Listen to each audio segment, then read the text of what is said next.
Fantastic. All right. Shalom Aleichem Rabotai. Welcome to our Wednesday class. Yalkut Yosef. We're up to Ilchot Tefillah, Amida. And as Mr. Williams said a minute ago, Mazal Tov for all of us for the victory of Trump. I'm saying this of 20 years from now, this video is watched. Know that this was hopefully a good day for the Jewish people. B'ezrat Hashem. All right. Now let's go back to the real important stuff. We're up to Amida. Now I'm reminding you that the importance of the first bracha of Amida is in a different league. Magen Avraham halacha, according to the Shulchan Aruch, even though we don't follow this halacha, is that if you did not have proper kavanah in the first bracha, you have to do chazara.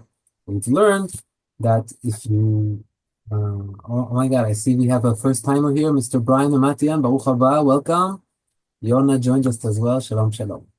So we're just recapping a little bit about the importance of Birkat Magen Avraham, which is that if you didn't have the proper kavanah, you have to do chazara. Really, we don't follow this halakha of the Shulchan Aruch, but it shows us how important it is. The only reason we don't follow it is because the Rama says that who knows if when you do the Shemona Esrei again, you are going to have kavanah in the first bracha. But either way, we see how important it is. So, is there a saving point? Meaning, I didn't have kavanah in Magen Avraham, so I started Elokei Avraham, Elokei Yitzchak, Elokei Yaakov, etc.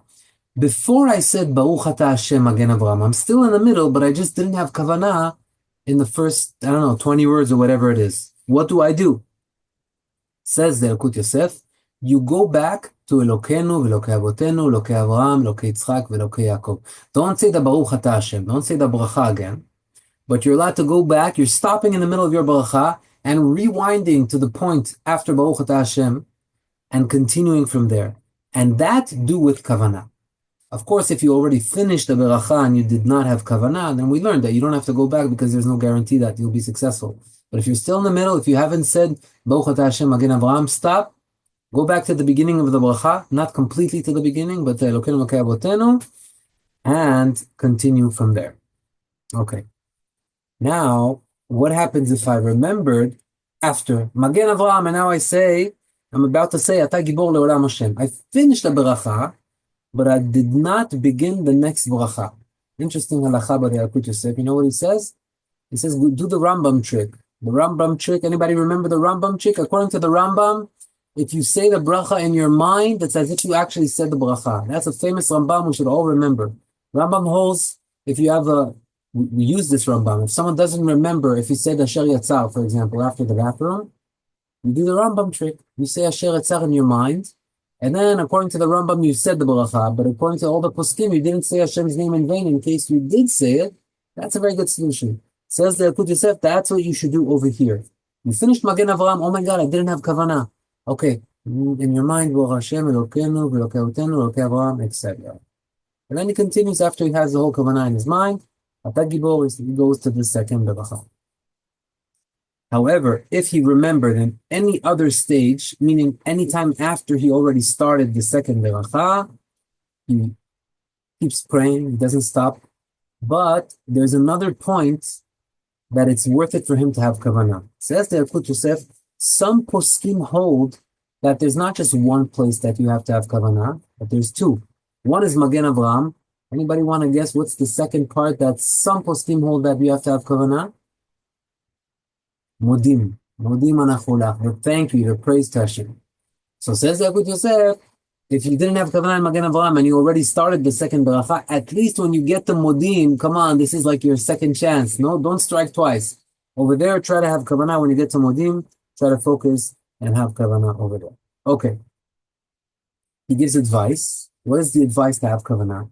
Any bracha, obviously, it's ideal to have kavanah in every bracha in Shemona Esrei. We're not just playing games. We're here because we believe that the Tefillah has kavanah. We read in Parashat Noach, Rashi says, the famous Rashi in Parashat Noach that says that Noach miktanei amana ya ma'amin ve'ino ma'amin. Noach had little emunah. He believed and he did not believe. Now, this is a difficult thing to say about Noach. Noach, the Torah testifies that he was a tzaddik. So what does Rashi mean? He believes and he did not believe. So the Levi Yitzchak mi Berditchev, the great Rebbe, the Berditchev Rebbe, explains that Rashi means that he did not believe in his tefillah. He believed in Hashem, but he did not believe that his tefillah can do stuff. The ideal way to pray is to believe that everything I'm saying right now has an effect in the upper worlds and it's bringing down beracha, etc. And therefore I should have kavanah, proper kavanah in each and every beracha. So it says the Yalkut Yosef, Baruch haba Johnny. Says the Yalkut Yosef, let me give you advice. What is my advice so that before you begin a bracha, you'll have kavanah in the bracha? So stop for a second. You don't have to finish Magen Avraham Ata Gibor. Stop, Magen Avraham. Take a breath right now and say, oh my God, what am I about to say now? Oh, this is bracha mechayem metim, that Hashem should revive the dead. Or Ata chonen la'adam da'at, this bracha is about getting wisdom. Or refa'enu, this bracha is about refuah. Take a few seconds to understand what the bracha you're about to talk about is. After a while, it probably will come to you automatically, but wait, what is this bracha? Refuah, okay. And then start saying the words. Says that's a good segula to have kavanah by focusing so that you know what you're praying for. That's why in our Siddur we have a little word next to each bracha that tells you what talks about. It's a good thing to know. It wasn't in our Siddur, in the Mashari Siddur, the gray one? Yes. Next to every bracha, there is like few words that tells you what's the bracha about. Got me curious. I have it here now. I want to see that. That's nice. So next to the bracha, oh, you're right. Beautiful. Right. Restore the glory of Zion. That's before Modim. This is, wow, they did a beautiful job in the Siddur. Really a beautiful job. Fantastic. Okay. Now, regarding shaking like this, a lot of us, it comes as like, I can't control it. I just start shaking. A lot of people have that. Some people are able to stand, focus. So is there a problem with that? Am I allowed to do that or not allowed to do that? And also, if I'm shaking, I can't hold the Siddur. I'm reading it in my mind. Is it okay, or is it better that I read from a Siddur? The answer may come to you as a surprise, but the answer is anything that gives you better kavanah, do. You may think, oh, you have to read from the Siddur, that's going to give you better kavanah. The answer is no. It says, if you have better kavanah when you close your eyes and shake or don't shake, whatever you can do. By the way, Rav Meir Eliyahu, which is the author of these blue books over here and a bunch of more over here, he says regarding memory, he says, what is the key to memory? Because everybody knows he has a unique memory. So in one of his answers, he gives 10 ways of memory. I think we've mentioned this once in the past. And one of the things he says is that the way of learning should be in the way that is the best for you. Meaning some say, I have to have a chevruta, or some say, I have to learn in the morning or at night, or when I'm focused, before my coffee, after my coffee. He says, it doesn't matter what you think. It matters what brings you to the result of remembering best. Learn at that time, at that hour, or with that book, or with that friend. You don't have to have all these rules about what's the best way. Find the best way for you. Same thing with Tefillah. What is the best way for me to have kavanah? If you're with my eyes closed or open, if you're a Breslover and you start clapping, I don't know if you've ever been in the minyan with Breslover the last few days. I've been praying with some Breslovers here. They had a Avelim over there. Some people in the middle of the Amidah, they start clapping. Not the Hashem, they do it in a way that doesn't bother the people. If you do that, then that's already halachically an issue. Are you bothering people to pray? But whatever you do, some movements, as long as it helps your kavanah and you don't look strange. Don't be a person that the biriyot are looking at you and saying, Chilul Hashem, look at this person. This is what a Jew should look like. No, you gotta look in the way that represents a Kadosh Baruch Hu. You're representing. But if it helps your kavanah, do it as long as it's within the norm. All right. Now, trick question. Someone went on a bus or on a train and it's a long ride. Let's say, I don't know, Penn Station, and he got on the train and now he's coming back to Graydon. All right. And now what occurs to him? He understands that if he's going to try to pray on the train because Mincha is about to end, let's say, then he's not going to have good kavanah in Mincha. What is his alternative? If he waits until he gets to Great Neck, it's going to be after Mincha time. He forgot to pray in the office, whatever it is, and now he's going to get home. It's going to be time for Arvit. What would you do? Would you pray on the train, or perhaps you have another recommendation? I want to hear your opinions. I think you should pray on the train. I mean, you can pray if the Zman is passed. Right. So you're saying since you won't be able to have kavanah, you cannot pray after. Even though your kavanah won't be great, but you're going to miss the time of tefillah. And so you're going to... Yeah. So honestly, I thought the same thing. And that's why I brought this halacha, because the Yalkut Yosef surprised us. What does the Yalkut Yosef says? He says that it's better to pray Arvit twice, Tfilat Tashlumim, to pray Arvit twice with kavanah, than to say I prayed on time Mincha and not have kavanah. but we're not shogeg. We're purposely not praying mincha because we can. He says, no, you're considered shogeg because you didn't know that when you got on the train you're going to miss mincha. You just got on the train, then oh my God, I forgot to pray. If I don't pray now, I can't pray later. He says, even though it's still light outside, it's like you're anus. If you don't have kavanah, you're anus, you're shogeg. Pray twice later. He does say another thing that's interesting. He says, but if you're able to have kavanah on the train while you're sitting down, you're allowed to sit down. He says, sit down, you don't have to stand. If you sit down and have kavanah, that would be better. Do that. But if you, let's say you don't have a seat and you're standing, and if you're going to stand and not have kavanah, better you wait and pray. Meaning sitting down during Shmona Esrei also sitting That's down? the idea. Yeah, that's Yeah, the idea. By the way, he says the same thing on the plane. He says if there's a minyan on the plane, but by having that minyan, either you're bothering other people or you're going to be bothered and your kavanah is going to be shaky, better to pray alone on your seat, sitting down, but having kavanah. The most important thing is the kavanah. But why don't we apply the rule that who says that if you're going to pray later, the Arvit twice, you're going to have a better kavanah then? Why don't we apply the rule that way and say, no, better to say it now and you cover yourself within the Zman, better than waiting and to do it later and to do it twice. And I hear you. I hear your question. That's a good question. So I think there's a difference. I think that if a person just prayed Magen Avraham and he did not have kavanah, we tell him don't pray again because who knows if you're going to have kavanah. That's a normal person, that he's not in a difficult situation. He's just in his everyday, mode. And if he didn't have kavanah in his regular tefillah, then he's not going to have kavanah again in his regular tefillah.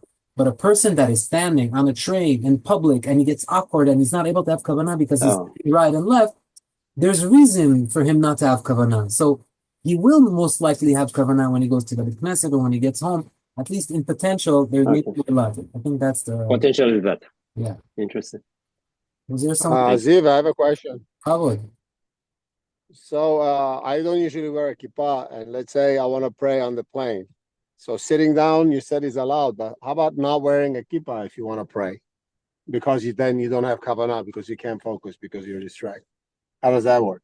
So we learned that, for example, if you're on the beach and someone is eating fruits and they're saying a beracha, you're allowed to answer amen without a kippah, but you're not allowed to say Hashem's name without a kippah. So if you're the one praying, then it would be a problem. But I don't know. I mean, if it's mincha arvit, I get the question. But if it's shacharit and you already have tefillin on, then putting on a kippah won't be so awkward compared to the tefillin. It's if it's amongst goyim.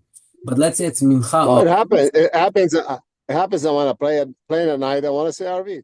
So, yeah. So I put a hoodie. I put a hoodie on. But I'm thinking. Yeah. You're doing right. No, you should put a hoodie on or even a napkin or whatever you can, so that your head is covered, because we're not allowed to say Hashem's name without a kippah.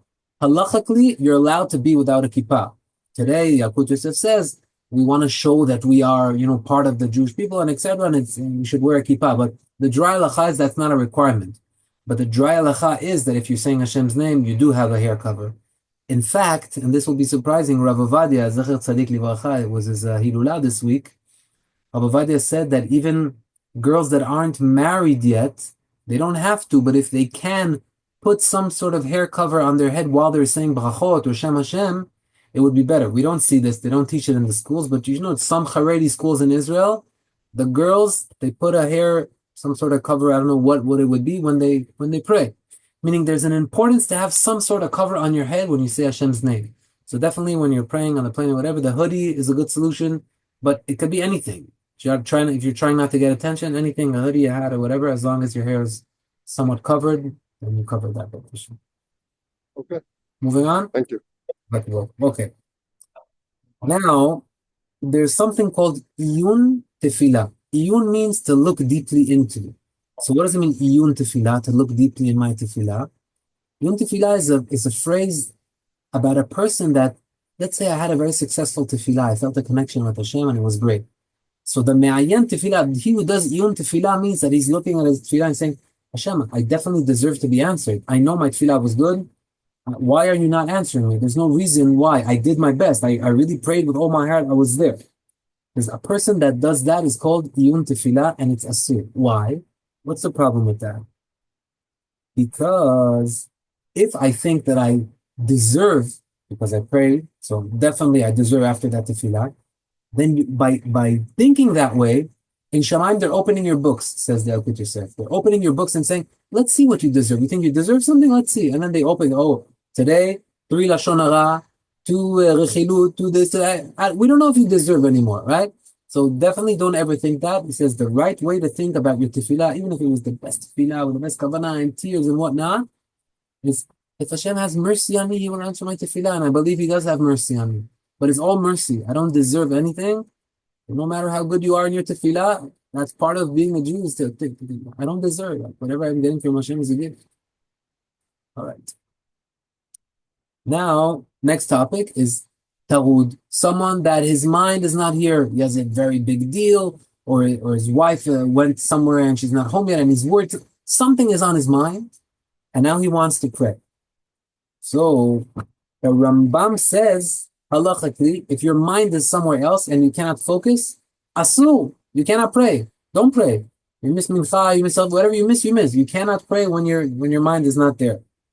But even though a lot of the times, I would say the majority of the time, the Shulchan Aruch goes with the Rambam, over here he hints to us not to go with the Rambam, but rather try. It's better that you try so that, hopefully you will be able to have the kavanah, grab whatever you can. But don't intentionally say, no, I'm not going to pray right now, my mind is somewhere else. Now, why is this an important halakha? Because even if we got to this situation, just by looking at it, we understand how important it was for the Shulchan Aruch that we don't miss up our tefillah. It was important for the Rambam that we have kavanah, and that's why this whole issue opened. So to remind us, we don't follow that. But if we don't have kavanah, some say better not to pray. Therefore, let's make an effort. I'm saying to myself that we should have the proper kavanah, even though halakha, it seems like it's not like the Rambam in this case. All right. Yes, we did. Now, what about praying drunk? This happens when is this a possible scene?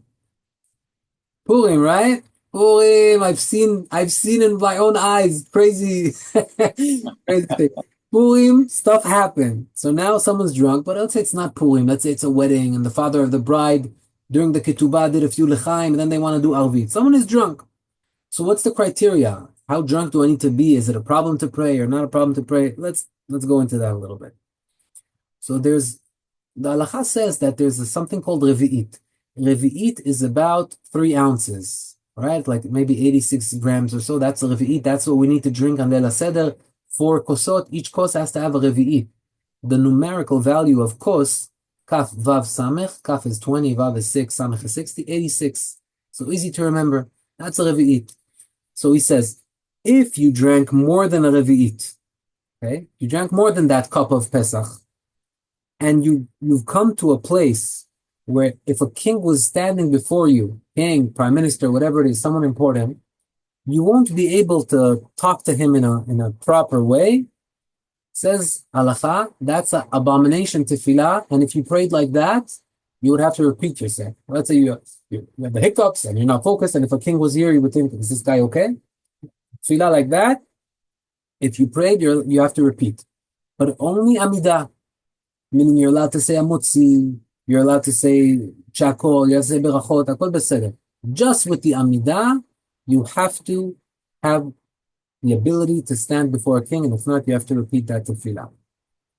And of course, that's b'diavad. That's meaning if I already prayed. But if I see that I'm like that if I would stand in front of a king right now, I won't be so representable. In that case, he says, don't pray. And if you don't pray, it brings us back to what we saw before on the train. And you wait until you're sober, and now you're going to miss mincha. You're going to pray arvit twice? He says, yes, pray arvit twice, because maybe we should elaborate on this. If you missed the tefillah on purpose, that's not shogeg, that's mezid. So when you're mezid, you cannot complete the tefillah I missed. Let's say right now, it's 4 minutes to shkia. I say, you know what? I'm not in the mood to pray mincha. I heard that if I don't pray mincha, I can pray arvit twice. I'm chilling, drinking my coffee. Arvit time comes, I want to pray twice. Can I do that? The answer is no. I was mezid. I purposely, for no reason, decided I'm not. That's mezid.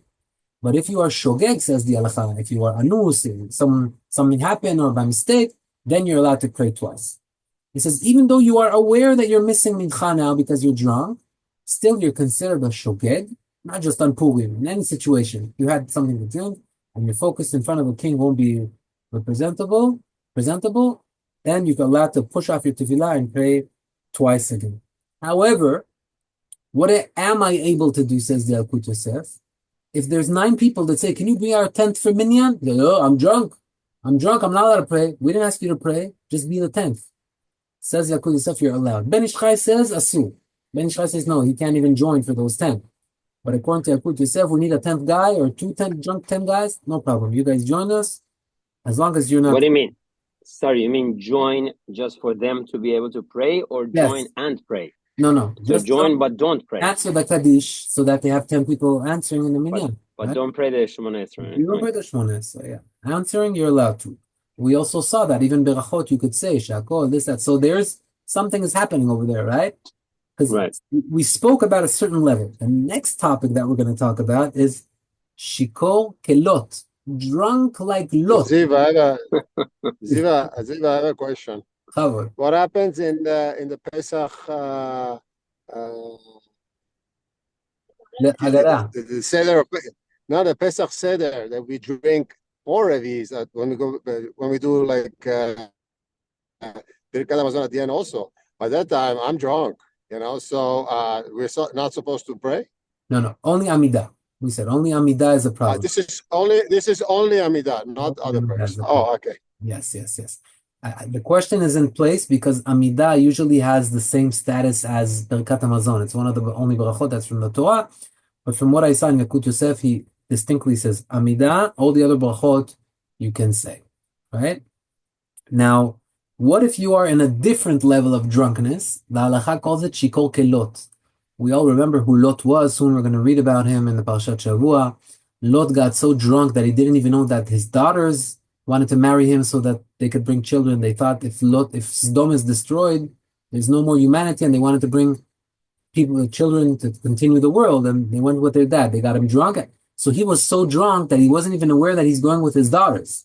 That's a different level of drunkenness. Imagine a guy doesn't remember anything, right? If you are drunk in that level, then everybody agrees you cannot even join those 9 people that say, hey, come join us for a minyan. You're not even there. You're there, but you're not there. That's not considered, and you can't join the minyan. Okay, we did this. Now, this is common for people that live outside of Israel. Let's say they don't know Hebrew. It's called Tefillah b'chol lashon. Am I allowed to pray Amida in English, or more common case? Now the Chazan is reading the Amida in Chazarat HaShaliach Tzibur, and I'm saying, I don't know how to pray. I don't know Hebrew. But what am I going to do? I'm going to listen to the Chazan, and I'll be Yotzei Yedei Chovah. Why is he doing Amida? The reason he's doing Amida is for people that don't know how to read Hebrew. Then I'm Yotzei. That's how it originated. There's another reason according to the Sod, but according to the Peshat, the simple interpretation, why do we have Chazara in Mincha and Shacharit? We have Chazara because there are people there that don't know how to pray or don't have a Siddur. He's reading, they have in mind to be Yotzei, and he's Motzi them. It says there, Yalkut Yosef, this is when I understand Hebrew. I just don't know how to read. So I can be Yotzei from the Chazan. But if I don't understand Hebrew, I cannot just listen to the Chazan and be Yotzei Yedei Chovah. I'm not understanding what he's talking about. It says that doesn't work. You have to understand. If you want to be Yotzei Yedei Chovah by the Chazan, you have to understand. By the way, same halacha for Birkat Hamazon. I want to say Birkat Hamazon. I say to my friend, we both ate bread. Say it, I can't read Hebrew. Okay, do you understand Hebrew? No, there's no point. You can't do it. So what do we do with him? We tell him, read it yourself or say it yourself. But he doesn't understand. If he verbalizes words in Hebrew, even if he did not understand them, he's Yotzei Yedei Chovah. Because he followed the criteria of halacha. You have to read it. I don't understand, it's okay. All right? He says the only thing that we will tell him to understand, and that's easy teaching this, is the first pasuk of Kiryat Shema, and the first bracha in Amida. Regarding Tefillah, those 2 things, if let's say I'm with a friend right now and I can't read Hebrew, I say to him, Baruch atah, Hashem Elokeinu, and he says Hashem, he's following me word after word. At Shema, even that won't be sufficient. Yeah, but he's saying it in Hebrew? No. For the first pasuk of Shema and for the first bracha of Amidah, he needs to understand the kavanah. So either have an English interpretation for him, or before you begin the tefillah, explain to him when we get to these parts, know that this is what we're talking about. Shema is about accepting God's kingdom. First bracha, Magen Avraham, etc. Okay. Well, Ziv, in that case, it's not better to pray in English, the entire tefillah for this guy? So are you saying English or like gibberish, I call it? No, English. English. Actually, do the entire tefillah, everything in English, so he understands everything. No. I heard it's better sometimes. You're asking a good question. Maybe we'll reach it soon. The next topic is not English, but gibberish, which means that it's written in English, but it's verbalized in Hebrew, like B-A, Baruch, B-R. It's written in English so that he could read. So he says that would be good, even though you are not pronouncing every word correctly, because you don't have the Israeli accent and the words are not coming exactly. He says still that would be better than asking the Chazan to read and I don't understand at all what he's saying. It's once I'm verbalizing, it's good. Regarding praying in English, I remember I saw it somewhere. I don't know why I didn't write it down. Because if the kavanah is the most important thing, I mean, I agree. I agree with you. I'm just gonna double check that. I know, for example, the Viduy Gadol that we do on Yom Kippur, it's better to do it in English because that's something that you have to understand. But for Amidah, for stuff, I have no idea. Makes sense, but sometimes my sense is not something you can rely on. So let me look into that, and I'll add it to the Johnny Lalai questions. I don't know if you guys know, but I have a list already. Baruch Hashem. Sorry.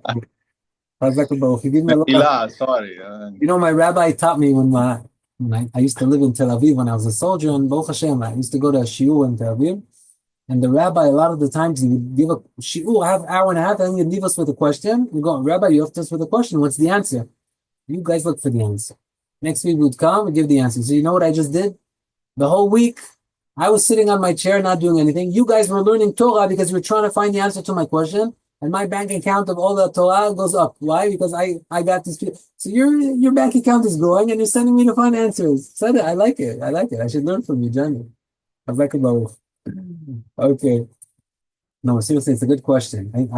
My feeling is like what you said, but I want to verify that. Okay.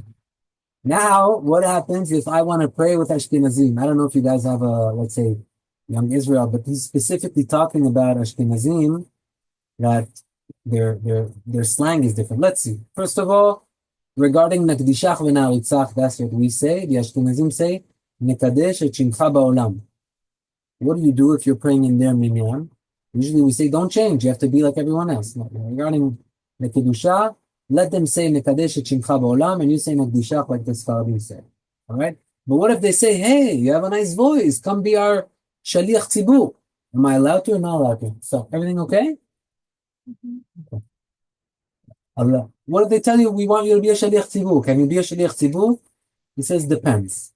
If it's, let's say, it's a minyan where instead of saying Elokeinu, they say Elokeini, Velekei Avaseini, and that's how they say. Say, our Chazan has to pray like us. We want you to. Now, let's say someone went to these yeshivot and he knows how to pray like that. Still, if you're Sfaradi, Al titosh Torah timecha. Don't neglect the language that you learn. Say, thank you very much. I don't want to be Chazan. I'm going to pray to myself. I'm going to read it the way that my forefathers taught me and passed to me. I'm praying with you. I answer your Kaddish. Perfect minyan. But if you want me to represent, I only know how to represent my way. I'm not going to represent you. So you do yours and don't be a Chazan in a place like that. That's the bottom line. What do you do about Kaddish? It's a little bit different. If you're in an Ashkenazi minyan and you're Sephardic, do you follow their version of Kaddish? I was actually challenged by a friend on this question this week because we were both in a minyan of Ashkenazim. And they don't say the Revach ve'atzalal, they don't say the whole long thing. So theirs is much shorter. So what I did is I read the short version of the Kaddish. And he said, hey, why aren't you reading the long one? So I said, look what happens in reality. You're reading the long one, but until you finish, everybody answered Amen. No one is answering Amen on you anymore. So I think it makes sense that that's the right way to read it. By the way, only the first 5 Amenim of the Kaddish are part of the original, meaning the rest it doesn't have as much significance. That's why if someone is, let's say, he got to Elokai Netzo and he hears the Kaddish right now, and he's allowed to answer only the first 5 amenim. Why can't I answer all the other ones? There's not asset. So to me, that makes sense. But if you're able to say it quickly, you have a slow Kaddish say, and you're able to say it, very good. I just don't know. I'm worried that they'll have 10 people answering, or I don't want to just say 10 people answering. It's a problem. So you have to judge it. You know what I mean? But it's not that it's a problem if you say like the Ashkenazim. It's not forbidden. Okay. It's better, of course, to say it out loud. But it depends on the time. If no one's going to answer you amen, then you have to put it on the scale and see what's better. All right, now we learned that we cannot pray like the Ashkenazim. But brings the, oh my God, guys, tell me next time. I didn't notice the time. I was just messaging you. I didn't want to say it out loud. No, say it. That's your job. You're the gatekeeper. Tell me. It comes with a lot of responsibilities. Okay, gentlemen, thank you very much. We'll see you next week, inshallah. Baruch, thank you, Ziv. Thank you so much. Chazak u'baruch.